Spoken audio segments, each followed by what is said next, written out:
शरद पवारांचा मंगळवारपासून दौरा असेल. पुणे, बारामती, नगर आणि नाशिक दौऱ्यावरती आता पवार असणार आहेत. शुक्रवारपासून 2 दिवस नाशिक दौरा करतील. लोकसभा निवडणुकीच्या निकालानंतर शरद पवार पहिल्यांदाच नाशिक दौऱ्यावर जाणार आहेत, तर आजपासून पुणे, बारामती, नगरचा दौरा करणार आहेत. आपले प्रतिनिधी किरण गोटूर आपल्यासोबत जोडलेले आहेत. किरण, शरद पवार हे शुक्रवारी नाशिकमध्ये येणार आहेत, नाशिकचा दौरा करणार आहे. विधानसभेच्या पार्श्वभूमीवर हा दौरा अगदी महत्वाचा मानला जातोय.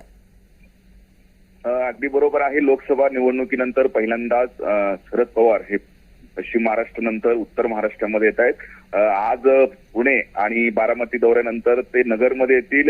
नगरमध्ये अकोल्यामध्ये एक शेतकरी मेळावा आहे आणि त्यानंतर शुक्रवारी आणि शनिवारी ते नाशिक दौऱ्यावरती असणार आहेत.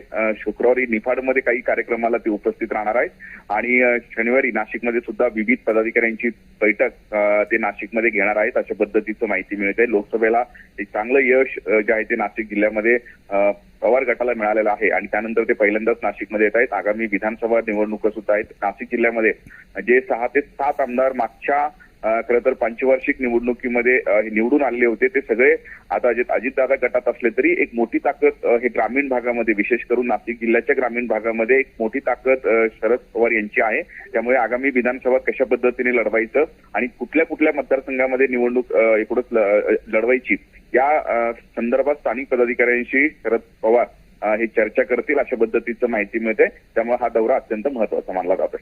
किरण, तुम्ही आमच्यासोबत असेच जोडलेले राहा.